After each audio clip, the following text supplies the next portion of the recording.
or is it William Ball? John? Tom Mullen. All right, Tom Mullen, you're here. Thank Mr. you very much, Chairman, Tom. it's the first time you and I have ever met. I've met all the other members of your committee.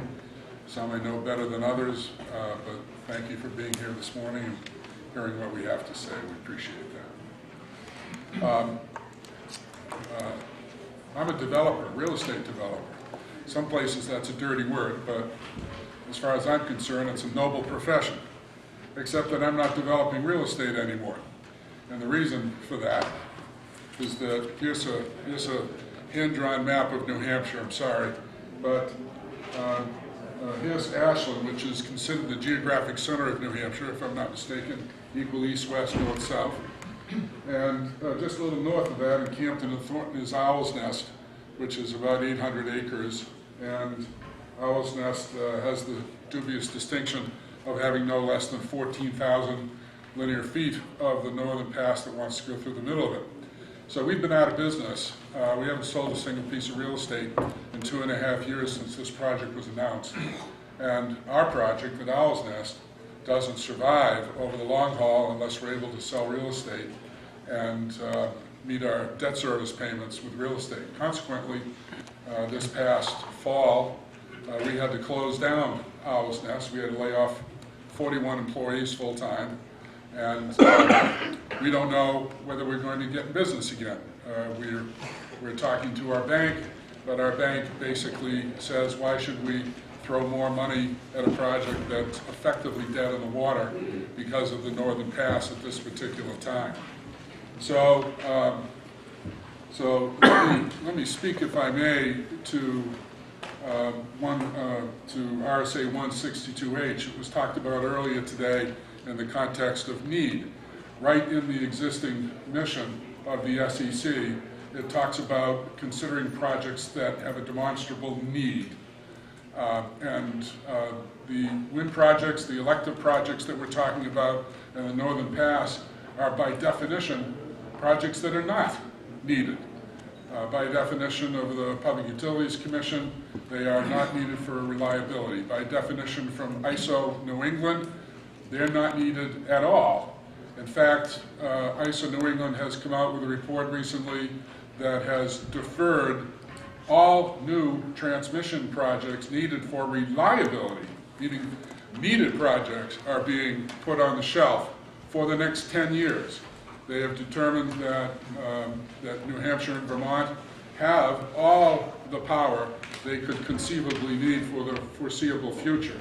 So they have shelved $260 million worth of previously, quote, needed transmission projects. So there's, in effect, from ISO New England that controls the grid, there's already a moratorium. I'm sorry? 2 minutes. Okay, I'll go quick. Lastly, I just want to point out that how jobs get impacted by a project like this. When we laid off 41 employees, there were 3 small construction firms we kept very busy. 18 of those employees were laid off. There were 8 subcontractors that regularly worked at Owl's Nest: site work, concrete, lumber, framing, electricians, plumbers, sheetrocks, etc. And I'm told that those subcontractors laid off roughly 25 employees as a result of not having the business at Owl's Nest. There's a local furniture store at Exit 28 that's now closed. They had full-time employees. They sold to the second home industry and could no longer stay in business. This business in Whitefield that manufactures furniture for primarily the second home market. I think Senator Woodburn knows the people I'm speaking about. 35 of their employees were laid off, and so that's a total of 139 full-time employees that have already been impacted by the Northern Pass. When Northern Pass gets finished, they won't have 1,200 employees like they're talking about. They're only temporary. They'll have 5 full-time employees. That's it. Over the whole state of New Hampshire, 5 full-time employees. So the job situation is going to get horrendously damaged by these projects that depend on tourism, scenic beauty of our state. Our governor spoke eloquently when she was inaugurated about how important the scenic values of New Hampshire are to our economy, and we're dashing them. One last thing. 4 minutes. One last thing. Yeah. Right up here is where the Northern Pass is coming down. Notice that it's the narrowest part of New Hampshire, yet virtually all of these projects are up there. That region is getting hammered by project after project after project. And that's one of the most economically productive areas of our state. You got to stop this. It's getting out of hand. This is a chance to slow it down for a while, look at the undergrounding concept, because states to the east and the west have already adopted undergrounding.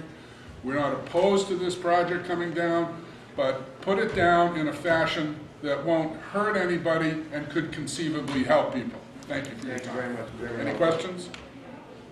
No No. questions? Thank you very much. Thank It was you. very, very eloquent.